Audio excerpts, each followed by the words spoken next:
돌아온 영들 리턴하지.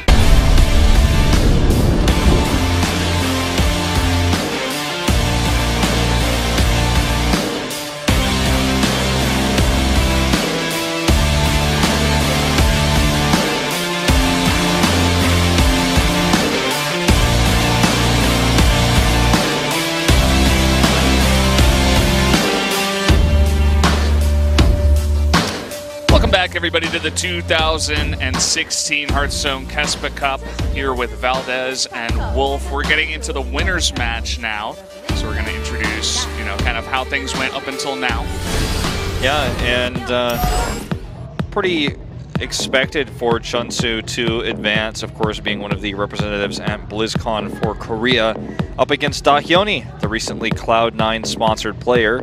More of an upset that he is able to advance over KaiZero, I'd say, as KaiZero is the defending finalist for Hearthstone Masters, if I'm not mistaken. No, that's actually Season 5 he was. Not in the finals last season. He was not at BlizzCon either. But, he got knocked down there in a pretty unfortunate fashion. Those matchups should be good. One of the upsets by pro gamers is that Flurry is not who gets up here instead of CheOnsu, but CheOnsu, of course, played very patiently and was the defending champion. So it was the one who went furthest at BlizzCon. So it's like he did further than Flurry did at that tournament, but at the same time, Flurry is considered by pro gamers in yesterday's group, especially in interviews, to be the one everyone's worried about. So as much as I botched that storyline, I hope it all makes sense in the end. It makes sense to me. And we are going to be seeing this matchup. Let's see the picks and bans here. CheOnsu gets his Rogue banned. DDaHyoNi not allowing people to play Rogue. And he doesn't first pick his Rogue this time, though. He does go for his Shaman, as does CheOnsu. So changing it up a bit. That's going to be Druid, Warrior, and Druid, Rogue. I have to say, I like DDaHyoNi's list better. The simple fact that he has a Rogue. And that seems to be quite good right now. Yeah, and you know what? He self-bans his Mage, and the self-ban for CheOnsu is on Reno-Lock, and if I'm not mistaken, Freeze Mage is really strong against Reno-Lock, so maybe DDaHyoNi knew that CheOnsu was going to self-ban his Warlock, so he self-bans his Mage instead, and brings out his Rogue and Druid. Smart choice. The guy is really strategically on point in his choices so far. And I favor him myself just based on the fact that he has Rogue alone and how well Rogue has been doing in this tournament. Maybe CheOnsu can find a way to defeat it early. And we'll look to see that Shaman mirror very likely in the opening game. That's going to set the tide for the best of 5. As we know already, we've seen both Shaman decks. They are mirrored. That they are. Some of these decks have kind of been figured out, like the Rogue and the Shaman already. Jade Druid, there could be some, variations. Do you want to go for more of that late game style, or do you want to just go full on Jade, kind of Miracle style like we saw from DDaHyoNi? Interesting to note is that DDaHyoNi did not bring a Warrior deck to this tournament, so it doesn't have one, and it cannot be banned. So really, really interesting dynamic with his deck picks. Yeah, for sure. So guys, let's jump into game number 1 right now between DDaHyoNi and CheOnsu to decide who gets out of this group in first place.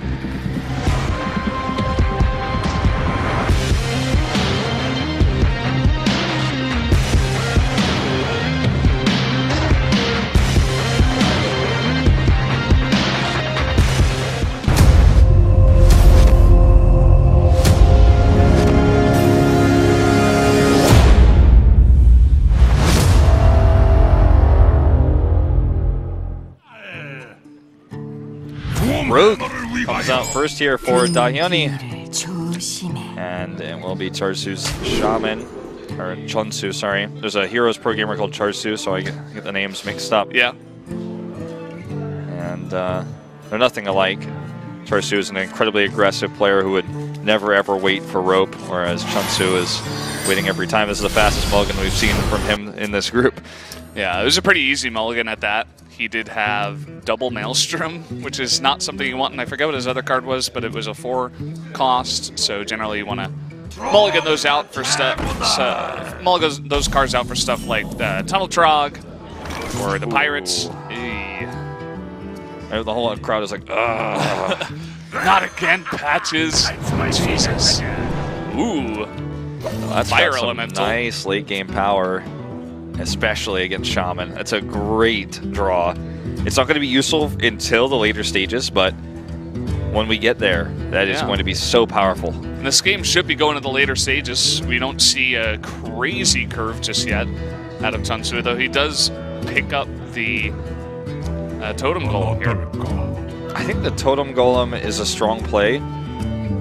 Alternatively, he Maelstroms and he gets a 3-attack Spirit Claw next turn with Thalnos. He won't be able to do that anymore, but this is the stronger board. See Coin into SI7. This will clear the Trog.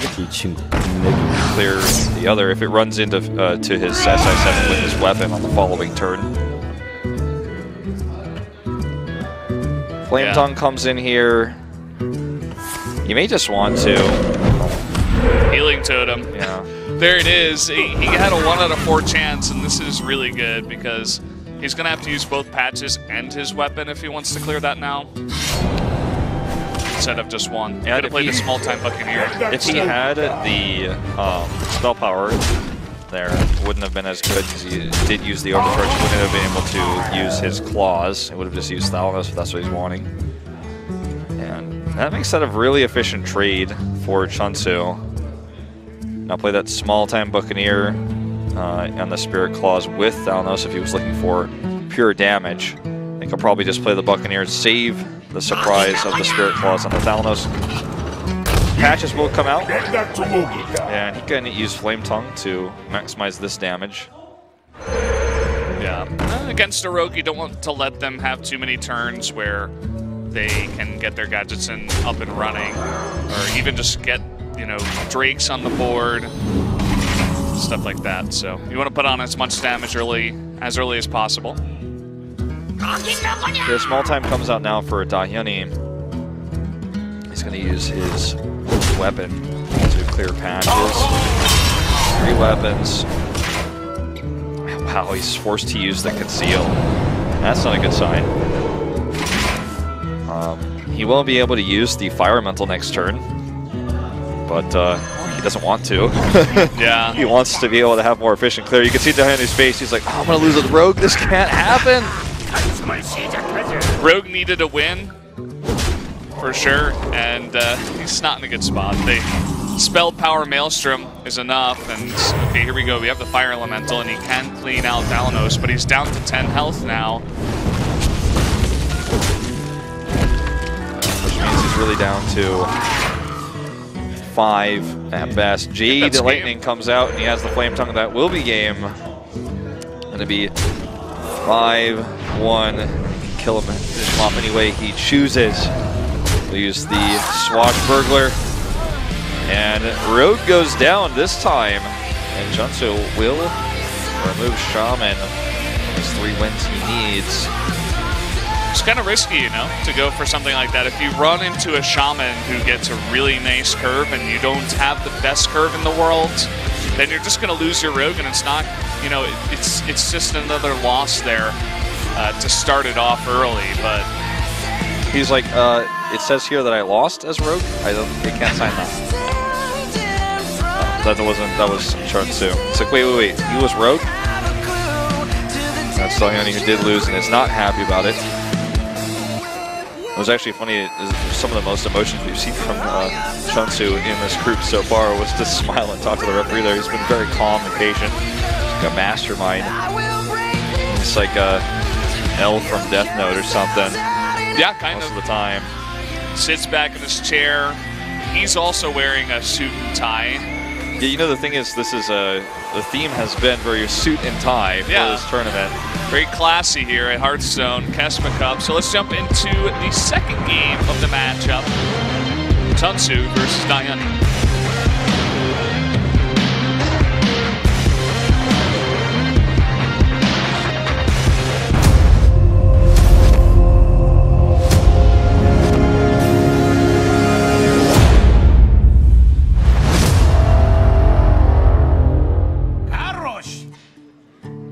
be Warrior for CheOnsu against the Shaman of DDaHyoNi. So we're going into Warrior. Remember, DDaHyoNi has not brought Warrior to this group. And it is going to be that aggro Warrior we saw, super hyper aggressive with the upgrades earlier this evening. We'll keep the small-time Buccaneer, toss back everything else, doesn't want to keep upgrades in his hand without weapons. Arcanite Reaper, be a dead card for a while. Here comes Murgleton. We'll go ahead and grab, you know, this is a bit of an awkward one. Yeah. Because the Paladin power isn't that strong. This is not a face deck, and the Rogue power, the Dagger, has anti-synergy with the weapons he has in his deck and doesn't have any buff cards for it. Oh, and now he's going face against the class that's just, or the deck that's better designed to do that. It's kind of interesting that he goes for that. You know, the Paladin one, I understand why he doesn't. You know, the hook can kill it. The first mate can kill it.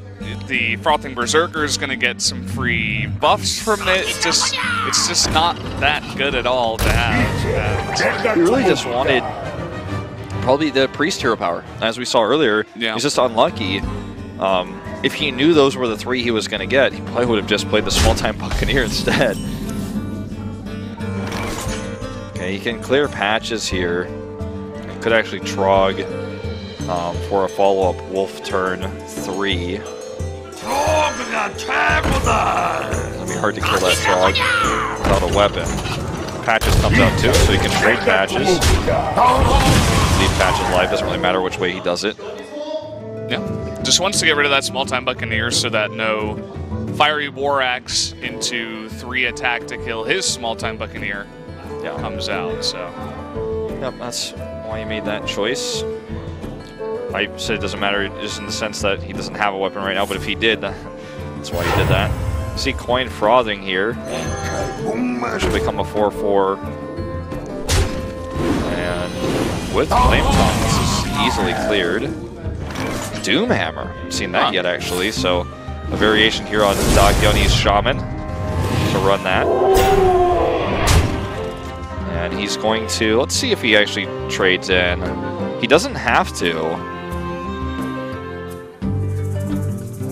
You know, I feel like he shouldn't, because when you think about Warriors class cards, like, what are you really dealing with here that's going to kill the Wolves? Not much.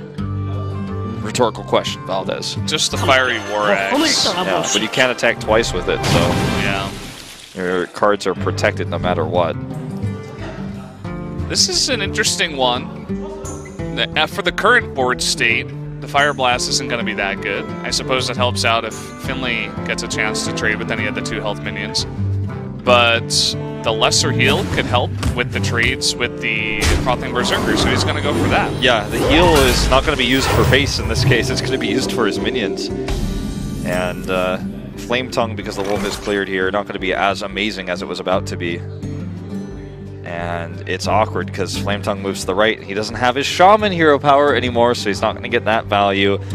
And Finley is not DDaHyoNi's friend right now. If he wants to clear with 1 minion, he'll want to use it with the Wolf. But that's not terrible because he can play the Flame Wreath the next turn, and we'll get the buff as well. Could also use the Tunnel Trog to keep the taunt up. And then play the Flame Wreath's faceless on the left side. That's definitely a good point. I think that's what he's deciding. Yeah, those are really the only 2 choices. You don't want to play he's not going to hero power. Yeah. So it's not going to play it in the middle of the 1-2 doubles there. I think he's going to play to the left. Keep the taunt alive. The only trade-off is losing the 1 damage. Oh my god, he's going to do the one thing I thought he wouldn't do.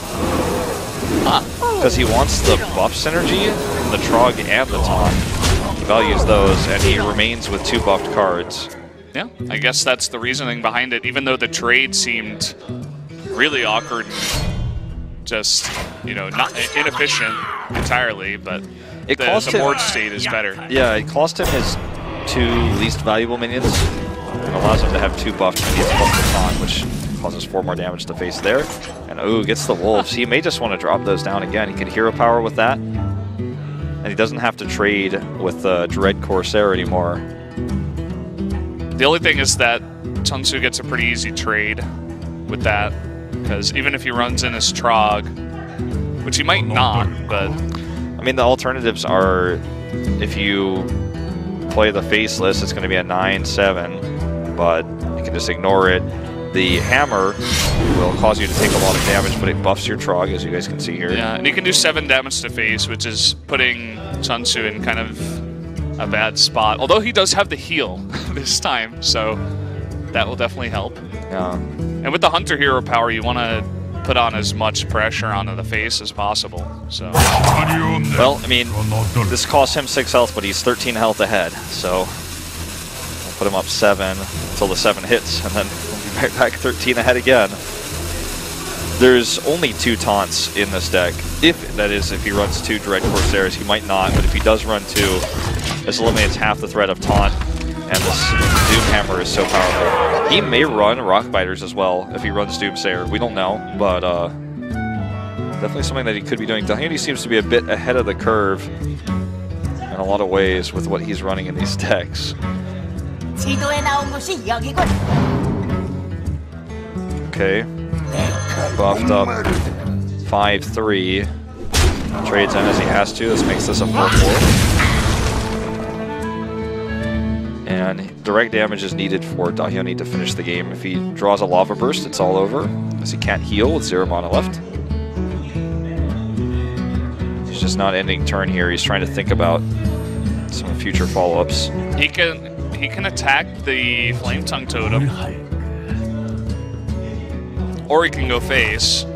Going face isn't really that useful here. He's so far away from lead. Oh! There he does run Rockbiter. There you go. Well, that's all you need then. You don't need any Lava Burst. That's another win condition. And this turns out to be the perfect play for DDaHyoNi. Oh, the BM. Nice. Getting in that full 10 out of 10 BM to end the game. There you go. Tying us up 1-1. And we see one of our first major deviations in the Shaman with the Rockbiter and the Doom Hammer. So very well done here by DDaHyoNi. I wonder what he takes out of his deck. That's a good question. It's kind of interesting. Just taking out 3 cards, I suppose, if he runs 2 Rockbiters. I mean, the chance would have been extremely low for him to only run 1, for him to draw it there. That would have been incredibly lucky. But maybe he doesn't run Jade Lightning at all. Something to keep in mind. We'll never know. Yeah, but we didn't really see that. And now we're never going to see this deck again. But you know what? Sometimes small deck variations like this win you a game, get you back in a best of 5. So Shaman removed for both. Druid for both available, and then there's CheOnsu's Warrior and DDaHyoNi's Rogue. Yeah, we'll see if maybe you can have some better luck with that. Let's jump into game number 3 right now.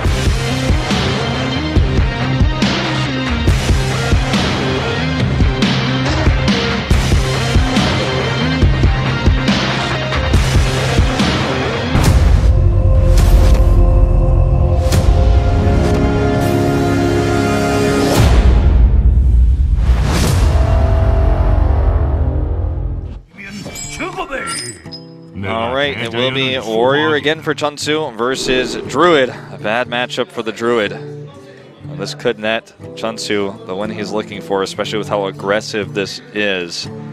And of course, the second he sees the Warrior spawn, he's going to be looking for a very conservative turn 1 with the mulligan. Patches, though, for CheOnsu, and you can see that little smirk on his face. He's going to be dealing with that now multiple times in a row.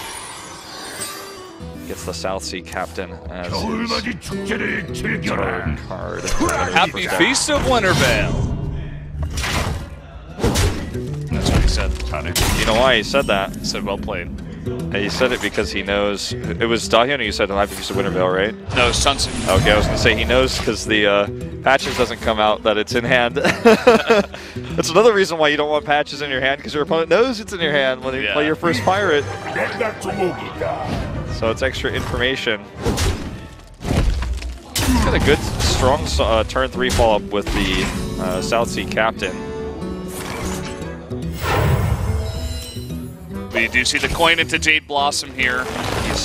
And he can innervate a Jade Behemoth next turn. Yeah, he doesn't have any reason to fear anything really at this turn. There's no better play. He's not going to Wrath mana inefficiently. Draw a card when he has this opportunity to get the Jade Behemoth. Buy time for his second Jade Behemoth. He's already got a 2/2 on the board. If he goes for the Berserker, he becomes a 6/4 with 2 trades. Keep the Rusty Hook, or could replace it the following turn. Might hit face with it. He's gonna go for this instead of the buff, which would keep a pirate on in the board. If he had the Cultist, he probably would have done it the other way. He doesn't.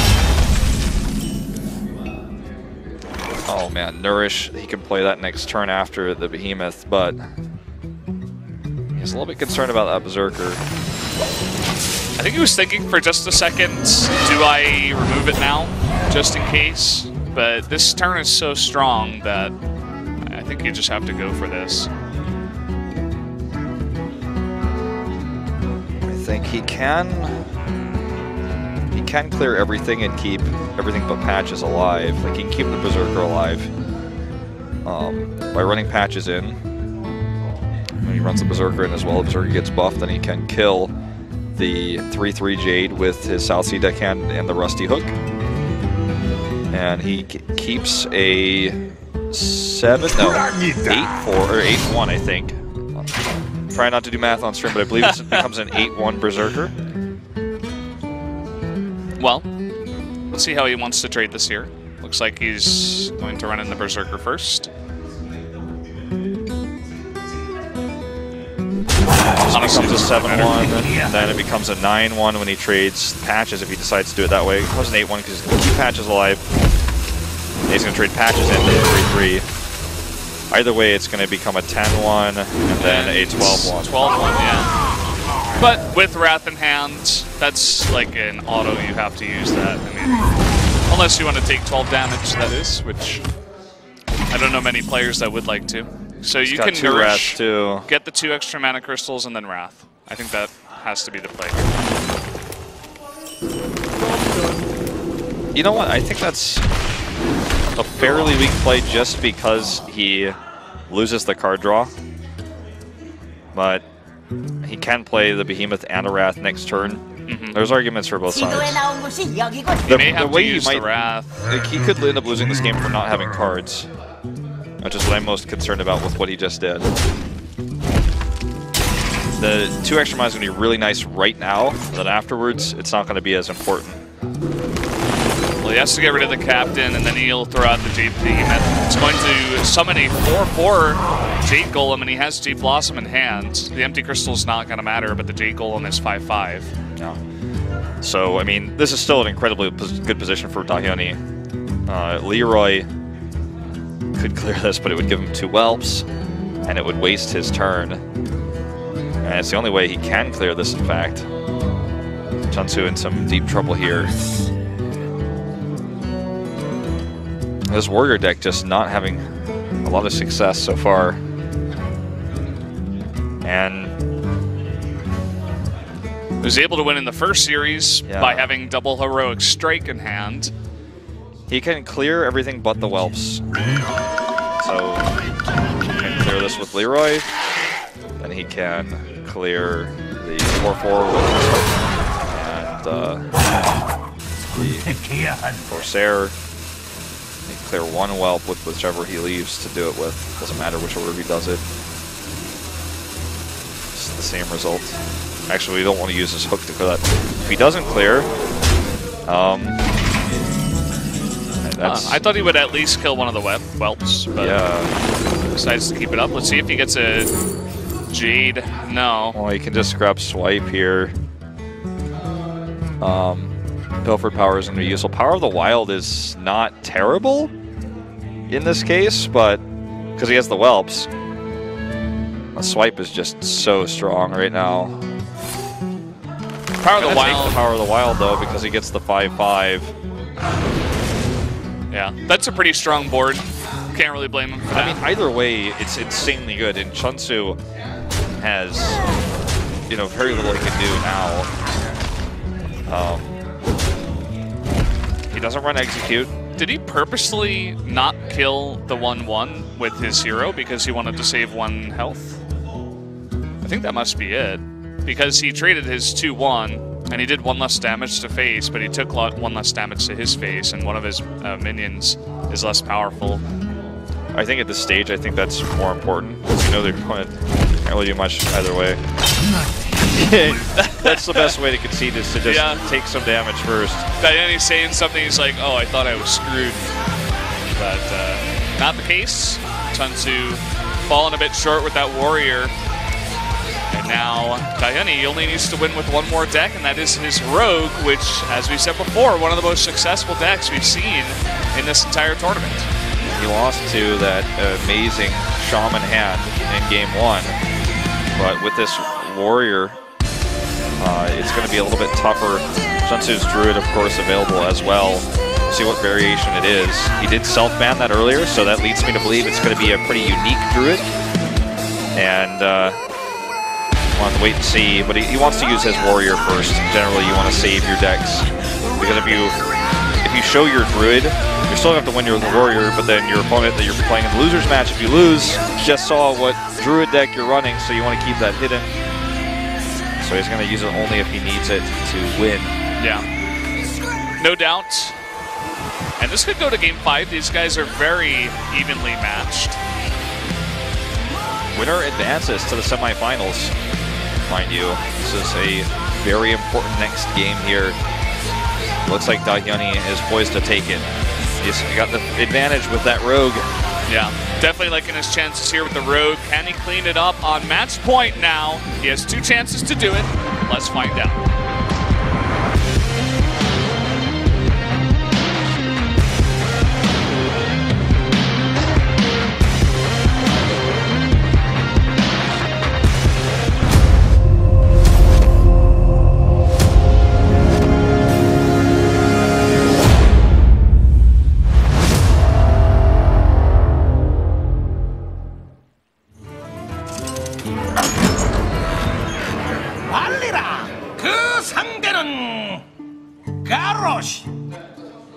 Here we go. It's going to be a Rogue versus the Warrior again, as mentioned. There's no reason to really show your Druid here, unless you believe in some sort of like weird fate or like karma system or something. You're like, well, if I'm with this, and like maybe my Warrior gets stronger. I'll just have to hope that nobody actually thinks that way. Yeah, no. They're a Hearthstone pro. I have seen a lot of Hearthstone pros pray, but I don't think they're praying the same way I've just described. Yeah. DDaHyoNi unhappy with this first hand with the Leroy. Rather draw into it. Leroy Conceal, 2 cards that are going to be very worthless for a long time in his starting hand. And up against a aggro warrior, you want other stuff. Backstab, Fan of Knives even. SI7 Agent is a fantastic tempo card. Great to clear with backstab, or just in general if you can combat. He could coin out the Bloodsail Raider. He won't be able to get value from the Cultist yet. I guess this is the better order of things. Cost him 1 durability earlier. He could play the Raider, then the Cultist. He's still going to end up getting the +1/+1 if the Raider lives. Grime Street Smuggler. Give a random minion in your hand +1/+1. I suppose it could buff Leroy. It's actually pretty good in this case. It's not going to be a useful clear. It's a 3-drop too. You could play it on the next turn. Yeah. That means Leroy is going to just be a little bit more of a surprise, and CheOnsu might not be able to think of that. Yeah. We saw DDaHyoNi after he drew that, he actually hovered over it. I wonder if he doesn't even know what card it is, because obviously not a very popular card. Really only used in taunt, the variations of Warrior, as far as I've seen on the ladder. I run it in one of my decks too that's like that I was using as a counter to what we're seeing CheOnsu play right now, in fact, in its exactness. With this, trade here with a backstab and patches. Unfortunately, he will not be able to get the cultist buff he was hoping for, and that is really painful. He has another fiery, so he could go for it next turn. If he wants to do that, he'll have to use N'Zoth's first mate first, and then play that so he doesn't accidentally get rid of his second fiery War Axe. But it's just such an awkward turn because N'Zoth's first mate isn't going to live through it anyways. It's not going to survive, and he has no way of clearing this 4 health. What did you say it was called? Grime Street Smuggler. Yeah, a non-meta card, but used in this case. And it's an awkward turn. And DDaHyoNi is sitting there going, well, I've got a terrible hand, but it looks like you're having some trouble here. Yeah, it looks like you've got an even worse one. It's not worse, it's just, it's an awkward turn, you know? It's a terrible turn. It was like 1 mana off Mortal Strike, which would have done it. I think you just have to bite the bullet. You got to play this card without getting the buff. Yep. It's, you know, kind of sucks, but what else are you going to do? No, it's a really unfortunate turn. Oh, but look at this turn. This could turn things around. DDaHyoNi's like, okay, now I know I just got to survive. He really wanted some sort of removal, though. He would have loved to have an Eviscerate here. And if he had the Eviscerate, would have been a easy peasy clear with a little bit of extra damage. Yeah. He just needs to survive a bit longer. Pretty much. I wonder if using the Cold Blood here to get rid of the Pirate is a good idea. You leave your Grime Street Smuggler at 1 health. Kind of makes it awkward with the Fiery War Axe. That's the thing about these 2 last turns. You never want to use more than 1 card to remove another card. Otherwise, you lose card advantage. So neither player wants to make these awkward moves where they're 1 off, but he has to do it. Just like we saw, he had to play the card without getting the buff. It's so painful to watch it, but it's required. Yeah. Oh, he's going to conceal it. Interesting. Yeah, well, no Whirlwind in this meta. In CheOnsu's variation, no Ghoul, and he knows that this is a pretty safe move. It's going to weaken his gadgets in later, but in the short term, it's going to be very powerful. He still has counterfeit coins he can draw into. And his Leroy is buffed at 7. 7 and 3. It's going to be tougher to remove that Leroy with the Whelps, with the +3 health too, so keep that in mind. That's true. And if you want to clear it with something like a Fiery War Axe, then you're going to be taking 7 damage instead of 6. Yeah, so 14 total, most likely. Unless he's got the Dread Corsair to block or something. I wonder if he's going to play that next turn. You know what? He has a dagger. He very well may. He absolutely will. If only he had a prep. He's like, oh, so could have like cleared the Whelps too. This is a solid play. I actually really like this. It's not the one I would have thought of immediately, but there's a Whelp with a dagger.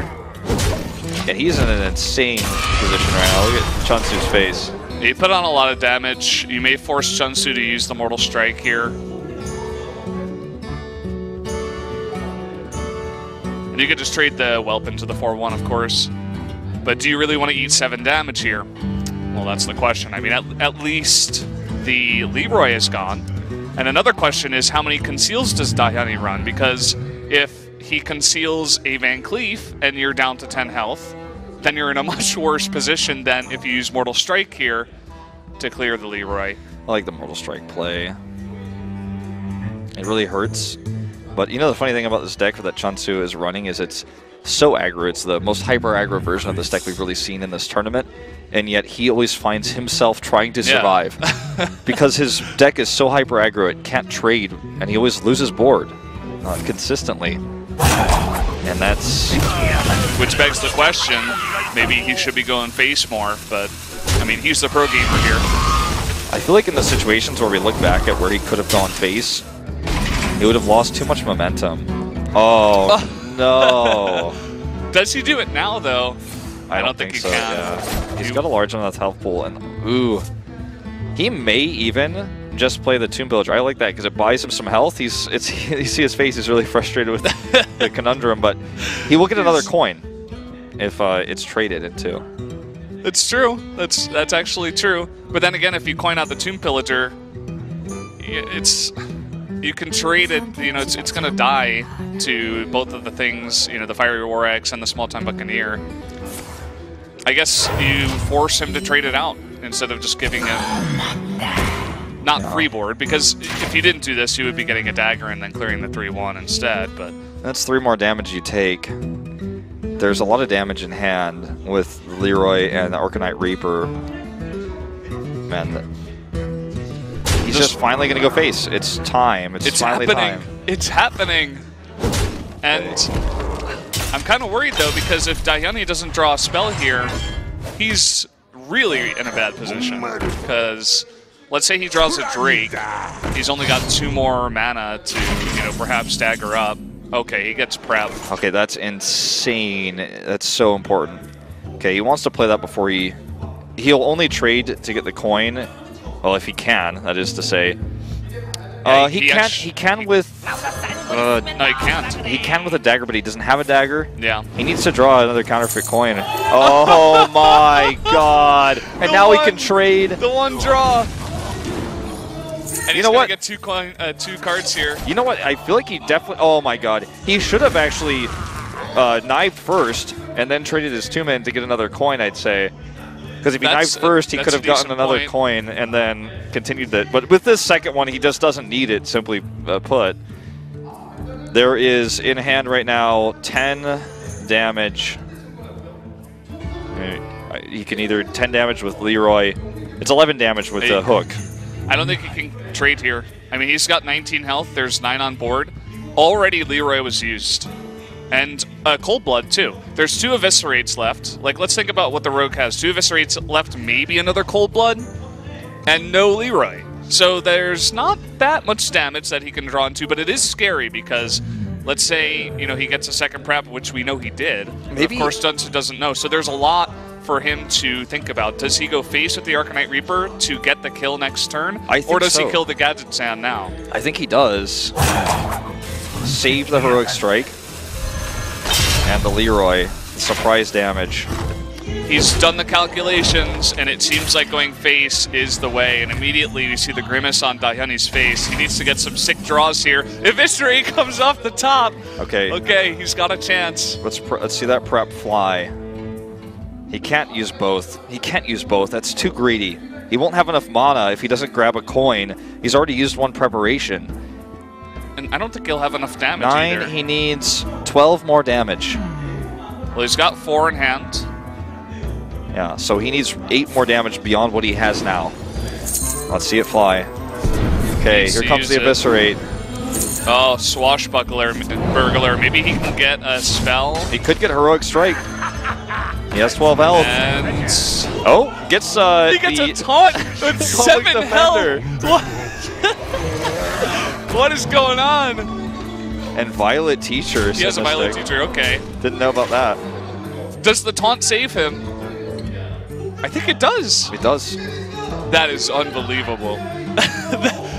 There are so many different class cards that he could have gotten from the Swashbuckler, and he gets a 7 health taunt. Public Defender. What GG. a beast. That's it. Can't even get another charge on his Arcanite, as if it mattered. That's it. GG, DDaHyoNi with the Rogue win here. Wins with the Public Defender. And there you have it, the dead Violet Teacher. If he hadn't drawn the Public Defender, he would have died. CheOnsu is so salty right now. You can see it on his face. He is unhappy. And the shrug from DDaHyoNi, he's like, yeah, that's just Hearthstone. We're both pro gamers of this game. We've both been in this situation before. Oh man, that's got to sting for CheOnsu. I wouldn't want to be in his shoes right now. The Public Defender. It turns out, you know, normally when you need to be defended, you want the best attorney. You want the one that you've been looking for. You want that perfect attorney that you're drawing for. But in this case, it just ends up being the Public Defender. No attack, but he is enough to save him there in the end. He's a really passionate guy. You know, he's really ahead of the curve, and he helped out so much. He had so much evidence in that briefcase. You'll never know. Like, he is so much against the prosecution of CheOnsu there. There's so many other cards. Like, if you think about how many class cards there are, like, if you're at home, you can go on Hearthstone literally and look through all the warrior class cards and see which ones would have saved him. There were probably, like, 3. You know, shield maybe block been enough? I don't even think so. No, I don't think so, because he had 11. No, he had 10 in hand and 5 on his weapon, so 15 total. The thing is, the taunt was all he really needed. There were a few other taunts he could have gotten, but that's the healthiest taunt, and that's all. Maybe the heroic strike gives him another draw into something, like a second eviscerate, and wins him the game too. But obviously, very low chance. So I think you're right. Like, mainly only the taunts get him the win. So it's enough. We're gonna take a look at this winners match a little bit closer. The Wolves here allow him to go over the Berserker. That was a nice top deck. The Hearthstone highlight for you there, and then we're going into the Rockbiter weapon where he drew this, and this is the first time, of course, it reveals to the rest of the group that he has that teched into his deck. But with this win, it won't matter, as he can bring totally different decks tomorrow in the semis. Very true. So he's able to get that win.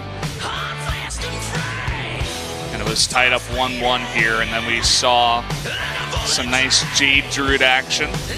Oh yeah, he had a great curve.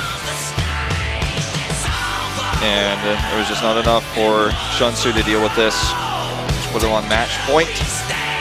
With this win for DDaHyoNi, he will face Caster tomorrow, actually, in the semifinals. And the winner of our final match will face Time. And yep, here we go into our final highlight of this Druid match. We're gonna get that interview. It's too bad. I'm gonna ask DDaHyoNi if he knows if he missed lethal. Yeah. So we are going to be going to a commercial before we get to that interview. Of course, after we finish up our highlights here. Just if you did miss the games, there were some pretty nice ones. That warrior for CheOnsu not really doing the job that he had wished. You know, there were a lot of times. The only time that it won was when he was able to get the double heroic strike and just do 13 damage to face, but yeah, not working for him here against DDaHyoNi. No, he's not out yet, and in fact, that was the winner's match. So, whoever he's about to find out his opponent for his second chance. But he's shown so many decks already, and I think he's shown really the weakness of that warrior deck in a lot of ways. Might even want to consider self-banning it going into his final match. That's true. I think he had Warlock self-banned last time. Maybe we'll get to see that next time. Guys, we're going to take a quick break. When we come back, we'll go into that losers match between Flurry and Kaiser.